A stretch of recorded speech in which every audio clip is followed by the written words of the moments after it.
Welcome back to GSMC's Down by Contact Sports Podcast. I'm your host, Jeremy Lapidus. Today is Monday, March 3rd. If you were just tuning in, we just finished going over Matthew Stafford re-signing with the Los Angeles Rams and the fallout from that around the NFL. In this segment, we're going to get into a little bit of college basketball. It's March. The madness is right around the corner. We're going to talk about St. John's a little bit. A really interesting team, but also a really interesting recruiting strategy from their head coach, Rick Pitino. We'll get to that in a second. But before we do, remember, if you would like to be an even bigger part of the show than you already are, all you need to do is go to gsmcpodcast.net. Or if you're on YouTube, you can use that super chat feature. If you do either of those two things, a message should pop up on the bottom of the screen for you, me, and everybody else around the world to see. If you do have a burning question about sports, anything at all that you would like to ask, go ahead and throw that in the comments. Throw it in the chat. I will get to it as soon as I possibly can. I appreciate everybody so much for sticking around, talking some sports with me here on a beautiful Monday, March 3rd. But like I was saying, we are going to get into a little bit of college basketball talk here, specifically surrounding Rick Pitino. Rick Pitino, the head coach of St. John's up in New York, he says he will not recruit a single high schooler, which is really interesting to me, right? Aside from the fact that St. John's, a top 10 ranked team in the country right now by the AP poll, a team that's going to get a top 3 seed as long as they continue to win out right now in the Big East, a team that is built really weird compared to what you might expect basketball to look like.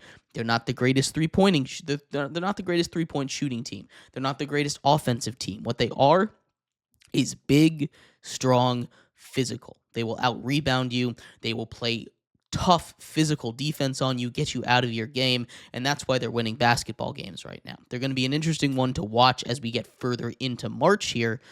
But Rick Pitino, as their head coach, is a guy that's seen a lot of success.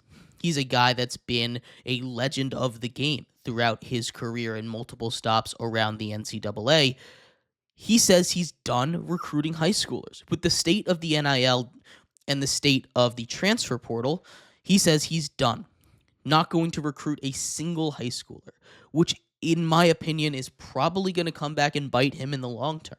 In the short term, it's not a big deal. He says he's going to replace his graduating guys, of which there are 3 seniors or grad students on this team, with the transfer portal. And that's not the worst thing. This is not a St. John's team that is particularly old. This is a St. John's team that will at least stick together for a little bit longer, as long as these guys don't leave for bigger colleges and transfer out, which when you're a team as successful as St. John's is, and in a conference like the Big East, you should be able to keep a majority of your guys. Not a guarantee you'll be able to keep all of them, but a majority of them you should at least have the ability to keep around. They're going to spend that NIL money on the transfer portal, which, like I said, is an interesting strategy. This is something that could, if it's successful for Rick Pitino and St. John's, be a ripple effect for the rest of the sport. We already start to see this in a lot of different places. Mid-majors continuously get picked apart by these bigger programs, the best of those players always ending up in a power conference, in a Big East, in a Big Ten, in an SEC, in the ACC, in places like that from around college basketball. You always want to move up, right? And you can't blame those guys for doing it, but that's on the transfer portal. If you're using NIL money, he said he would pass up a 5-star to go and get someone in the transfer portal. Now, experience is important in college basketball. We've seen teams like that Zion-led Duke team a couple years ago flushed with talent. The number 1 overall seed in March Madness get upset. We've seen recently, the last couple years, an experienced UConn team win back-to-back titles. We've also seen what happens when guys stay together. When you have a high level of continuity, when you have a high level of experience, it generally bodes well when it comes to March. It's something that helps. Being able to, say, we've been here before, we know what it's like to play under the brightest lights. it's something that can get to some of these young guys, right? It's something that can get to some of these players, and that's a normal thing, right? But having that experience, having that continuity under a same coach with the same team not only makes you a better teammate, but it just makes you a better team in general, right? You know what your guys are going to do. You know what their strengths are. You know what their weaknesses are. You know if I cut in, he's going to be in the corner. You know where these guys are supposed to be. You know when they're doing wrong. You know who you work best with on the pick and roll. You know all of this stuff if you play together longer. It just naturally makes you better. And with the transfer portal, it kind of hurts that. The transfer portal is not a bad thing inherently, right? The transfer portal in general, I would say, is a good thing.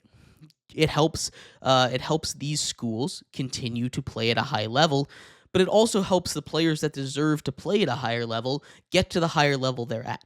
As a fan of a mid-major team, I'm never going to be a full advocate for the transfer portal because they keep sapping the talent from my teams, right? But the transfer portal also helps these mid-major teams, especially if they're one of these mid-major teams that's constantly trying to make a tournament appearance, constantly making those tournament appearances, whether it be auto bids or not. They're going to be one of those higher tier mid-major teams, right? One of those teams that's going to be a stepping stone for these guys going across to whatever they think they can be. It's still a step up from a lot of other schools, right?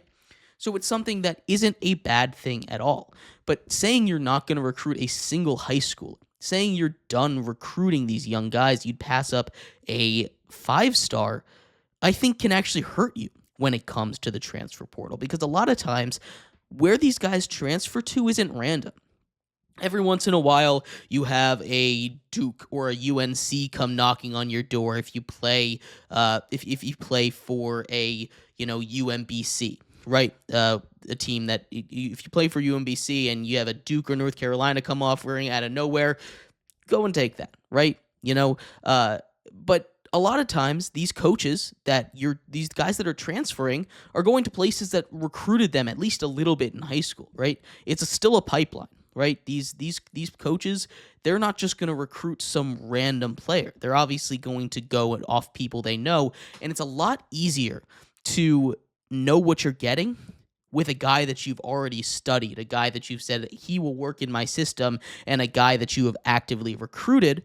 Easier for the coach to target and easier for the player to be like, I know I want to work with this guy. I know I like this guy, because it's equally important for these players to go to a place that they enjoy, a place that they think they'll be successful at. And if you already have a relationship, it just gets that much easier to do it. So as much as I respect Rick Pitino, as much as I think Rick Pitino is a legendary coach and someone that knows a lot more basketball, a lot more college basketball than I do, right? It's still something that I think will hurt him in the long run. In the short term, he still has these relationships with guys that he can get out of the transfer portal. But if he goes the next 10 years without talking to a single high schooler, he's not only going to fall behind the 8 ball on finding these transfer guys, but he's going to fall very far behind with other coaches when they're competing in the transfer portal, regardless of how much money he throws at them. Unless it's a ridiculous amount of money, way more than other teams are paying, it just makes it that much harder for you to actually convince them to come play at St. John's, come play for Rick Pitino, and I think it's going to hurt him in the future. I'm curious to see how it goes, because if this works, maybe other teams, maybe other big teams, maybe other conferences, maybe other teams in the Big East continue to say, yeah, we're done with high schoolers, which will push high schoolers over to the mid-majors, which is just going to basically be a step along the way to this to the bigger programs. Maybe they stay a little longer in college, or maybe they start to propel some new colleges to the top, some new conferences to the top. It'll be really interesting to see. But if this is the beginning of a pattern, which I don't think it will be, because I don't think this is going to work out in the long run, I'm very curious to see the effects. But I'd love to hear your thoughts on this. Do you think it's a good idea to stop recruiting high schoolers? Do you think it's something that will work in the long run for some of these bigger schools? I'd love to hear your thoughts. We're going to take a quick break. When we come back, we continue our series of what a dream NFL offseason might look like, what the perfect NFL offseason might look like for the Chicago Bears. A massive offseason for them. We'll talk about that and much more coming up next here on GSMC's Down by Contact Sports Podcast.